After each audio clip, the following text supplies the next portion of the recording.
গুলোতে বাংলাদেশের গণতান্ত্রিক আন্দোলনে যে ভূমিকা রেখেছেন এটা নিঃসন্দেহে অত্যন্ত উল্লেখযোগ্য এবং আমার বিশ্বাস যে আগামী যদি কখনো ইতিহাস লেখা হয় গণতন্ত্রের আন্দোলনের সংগ্রামের সেই সময়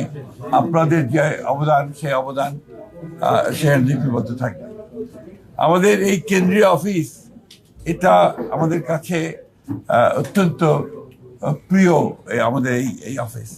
কারণ এখান থেকে পরিচালিত হয়েছে গণতন্ত্রের উত্তরণের সংগ্রামের সমস্ত আন্দোলনগুলো এবং এই অফিস থেকেই আমরা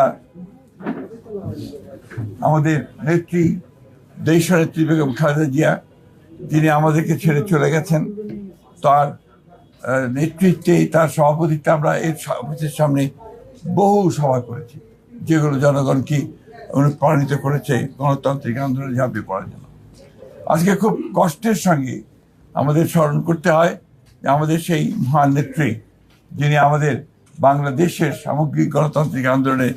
সবচেয়ে বড় ভূমিকা রেখেছেন, নেতৃত্ব দিয়েছেন এবং গণতন্ত্রকে আমরা ফিরে পেয়েছি বারবার। 91 সালে সেই 89-এর গণ আন্দোলনের সময় তিনি নেতৃত্ব দিয়েছেন, 91-তে সরকার গঠন করেছেন, পরবর্তীকালে 96-তে এবং তার পরে প্রত্যেকটি আন্দোলনে তিনি নেতৃত্ব দিয়ে গণতন্ত্রকে প্রতিষ্ঠা করার জন্য তিনি কাজ করেছেন এবং তাকে সেই জন্যই আমরা বারবার স্মরণ করি এবং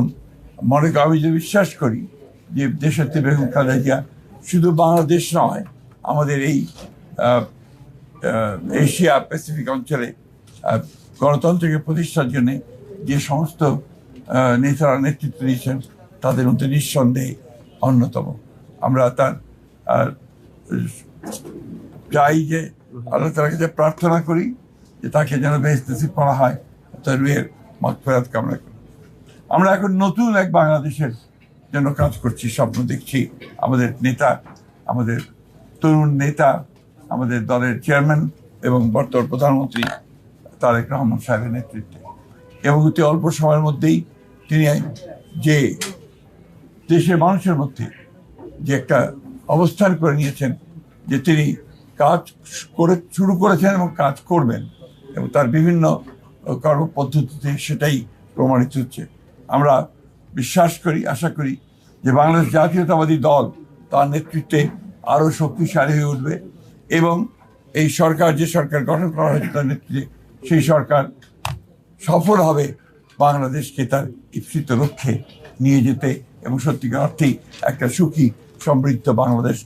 গড়ে তুলবে, যা আমাদের প্রতিষ্ঠাতা শহীদ প্রেসিডেন্ট জিয়া রহমানের আমাদের লক্ষ্য ছিল। আমরা আশা করব যে আমাদের বাংলাদেশের সব মানুষ আমাদের দলকে সহায়তা করবে পূর্বের মতো সবসময়।